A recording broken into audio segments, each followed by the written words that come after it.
Hey students, welcome to the channel. It's me, Yami. Yes, here with the further information and clarification of the doubts of Reliance Foundation Scholarship. Yes, one of the most demanding scholarship for the undergraduate students क्योंकि 5,000 undergraduate students को ये scholarship मिलने वाली है and the amount is really good. It's up to 2 lakhs you'll be getting as a scholarship amount.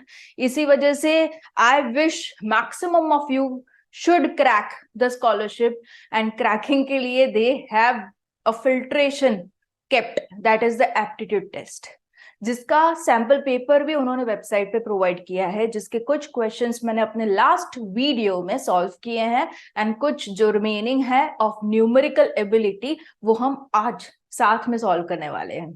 Okay, so herewith I would like to request you students कि अगर आपको ऐसा है कि मैं आपको aptitude की तैयारी करवाऊं for cracking any of the examination pertaining to your job, pertaining to any of the scholarships, internships, अगर आपको है aptitude की तैयारी मेरे साथ करनी है, do comment. I'll make sure to make videos pertaining to each of the exams that are coming up for you guys. Okay, so thank you for all the response you are giving to the Reliance scholarship foundation. मैं जितनी भी हो सके उतनी information मेरी ओर से आपको pass on कर रही हूँ through this YouTube video to make sure you have all the clarification of the doubts. अभी रिसेंटली जो doubts on to the channel आ रहे हैं regarding the scholarship is, can the second year or the third year student apply for the scholarship? No, it is strictly written in the eligible criteria कि first year undergraduate student ही होना चाहिए. Okay, so second third year वाले can't apply. First year जिनका 2023-24 में first year है वही लोग अप्लाई कर सकते हैं. साथ ही कुछ स्टूडेंट्स पूछ रहे हैं कि इसके साथ कोई और स्कॉलरशिप के लिए हम साथ ही अप्लाई कर सकते हैं. तो ये चीज FAQs में मेंशन की है frequently asked question में, am I allowed to accept other scholarship or awards along with the Reliance Foundation undergraduate scholarship? की ओर से अलाउंस है कि आप और कोई स्कॉलरशिप के साथ इसको मर्ज कर सकते हो, पर जो कोई और स्कॉलरशिप आप सिलेक्ट कर रहे हो उसके भी क्राइटेरिया आप देख लेना.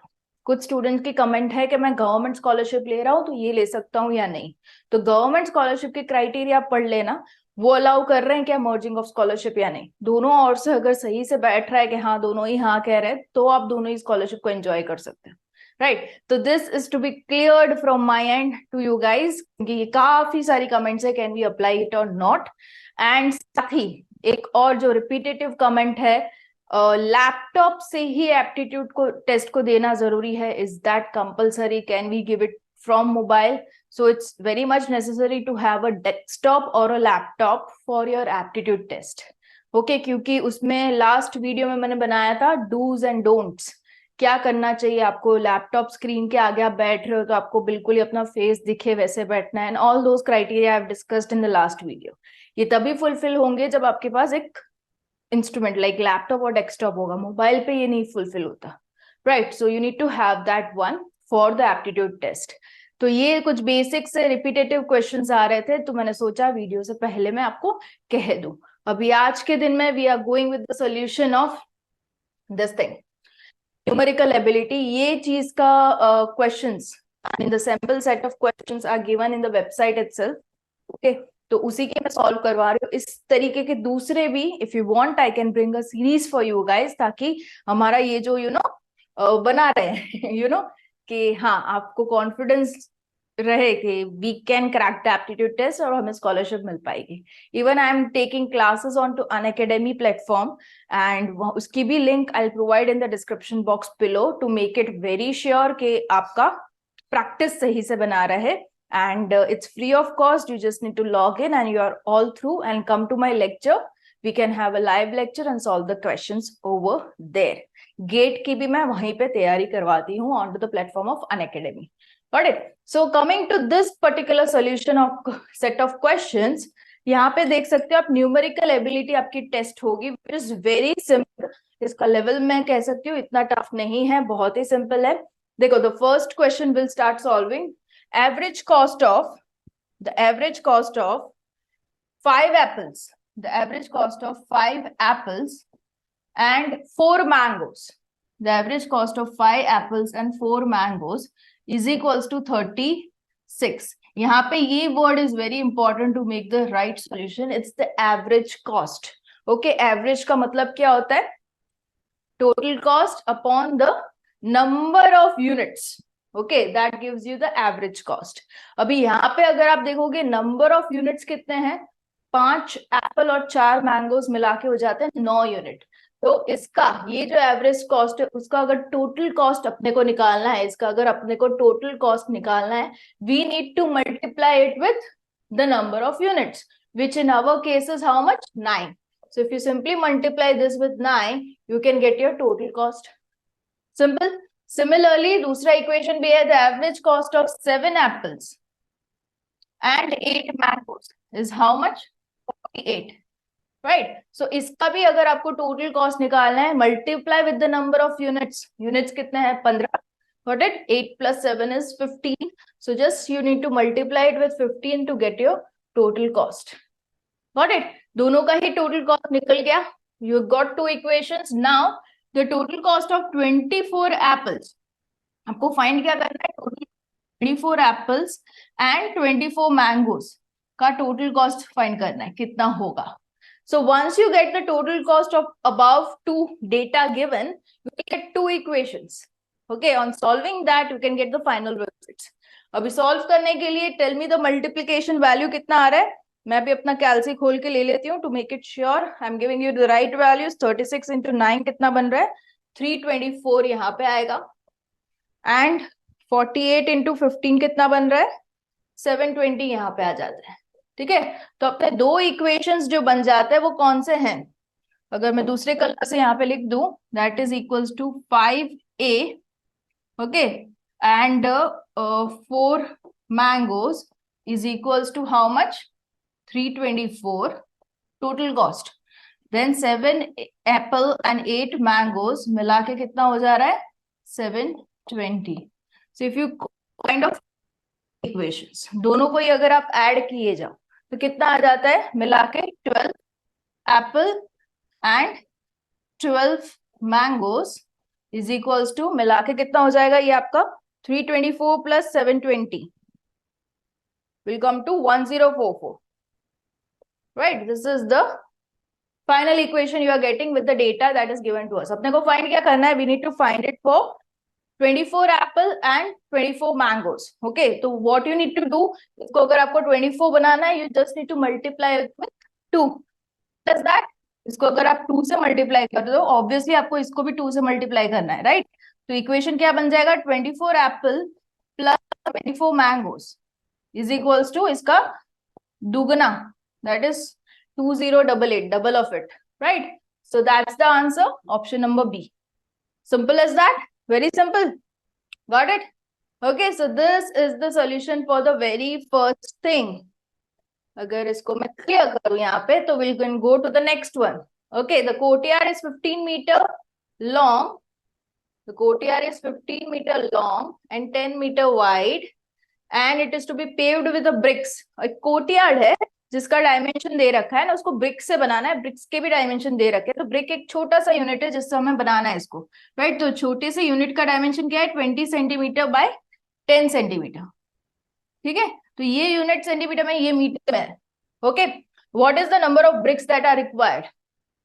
तो अगर हम इसका एरिया फाइंड करें, इसका एरिया फाइंड करें, okay, so what can we do is we can divide the total area upon the area of one brick. We can get number of bricks, right? So number of bricks into the area of one brick will give you the total area.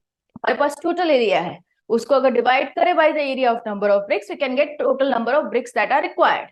तो इसका अगर मैं area find करूं, if I convert this into centimeter, that is 1500 centimeter by 10 का 10 meter का conversion to centimeter is 1000, right? Divided by इसका area, that is 20 into 10. will give you the number of bricks, right? Simple. निकालो 0 0, कितना बच रहा है? 2 का निकाल के ही हो जाएगा 500. ठीक है, तो कितना हो जाता है? 7500 is answer. Clear? The C option. Simple question है, इतनी डिफिकल्टी नहीं है लेवल की, but at the same time you need practice for it also, okay, to gain all the confidence. The next is very simple. Which of the following is not a stud? Surd is what? An irrational number. Irrational number मतलब जिसको हम p by Q form में express नहीं कर सकते, वो वाले numbers को हम इररेशनल नंबर कहते हैं, दूसरा नाम है सर्ड। ओके, तो इनमें से किन को हमें p बाई क्यू में एक्सप्रेस नहीं कर सकते, मतलब कर सकते हैं इन अ वे, क्योंकि नॉट अ सर्ड लिखा है, ठीक है। तो इनमें से आप देख सकते हो, तो very first option is a perfect square. Okay, that is root 25 is 5 which could be expressed as 5 by 1। Okay, p by Q form में इसको एक्सप्रेस कर सकते हैं, ठीक है। It's not a surd, it's a rational number. Got it? अगर मैं पाई का एग्जांपल दूं, पाई का एग्जांपल दूं, तो पाई की वैल्यू है 3.14, then it goes on 2 3 9 whatever it goes on, right? So infinitely non pattern वाला repeat number after decimal point आ रहा है, तो उसे हम irrational number कहेंगे। it can't be expressed into p by q form। Okay, मतलब कोई भी ऐसी पैटर्न फॉलो नहीं हो रहा, रैंडम नंबर्स हो रहे हैं, लाइक 1 4 3 2 9 8 7 8 6 4। ओके, कोई भी पैटर्न रिपीट नहीं हो रहा। अगर मान लीजिए कोई पैटर्न रिपीट हो रहा है 1.33333333, so that is a rational number. Okay, so इसको p बाई क्यू फॉर्म में हम एक्सप्रेस कर सकते हैं, बट इसको नहीं कर सकते, राइट। स्टिल एक क्वेश्चन मैं आपके लिए थ्रो करना चाहती हूँ। स्टिल अगर इसको हम जब भी कैलकुलेशन के लिए पाई को लेते हैं, we always express this as 22/7। Okay, so this is a p by Q form. ऐसा क्यों? ऐसा क्यों? ये क्वेश्चन आपके लिए है कि हम इसे p बाई क्यू में एक्सप्रेस करके ही सॉल्व करते हैं, ऐसा क्यों? So I want the answers from you guys. Comment and let me know. Okay. Going to the next question. Yes. So the next question is here. The last two in the segment. Fine. There are three numbers in the ratio 1:2:3. There are three numbers in the ratio 1:2:3. Okay. तीन है, 1:2:3, तीन numbers है। The difference between the greatest number and the smallest number is 8। उससे पहले अगर हम assume कर ले number, first number is x, तो दूसरा नंबर जो हो जाएगा 2x हो जाएगा, क्योंकि द रेशियो इज 1:2:3, तो तीन नंबर हो जाएगा 3x, राइट। इस तरीके से हम अज्यूम कर सकते हैं। Now the next data given is the difference between the greatest number and the smallest number, that is 3x minus x। This difference is 8 given to us. तो इसमें से हमें x की वैल्यू मिल जाएगी, yes, 2x equals to 8, x equals to 4। Simple. तो x equals to 4 मतलब कि स्मॉलेस्ट नंबर 4 हो गया, तो ग्रेटेस्ट नंबर क्या हो जाएगा? 3 into 4 12। वही पूछा, which is the greatest number of the three, that is 12। simple। okay, so that is how it is to be solved। but हाँ, ये चीजें फास्टन भी तभी आएगी जब आपकी प्रैक्टिस होगी। so it's just 60 questions जो पूछे जाएंगे in the time interval of 60 minutes, so you need to be fast also। now this question, the train travels from a destination x to y। x से y एक train कर रही है with a speed of 20 from y to x with a speed of 30 kilometers per hour। Okay, इतनी speed से वो वापस आ रही।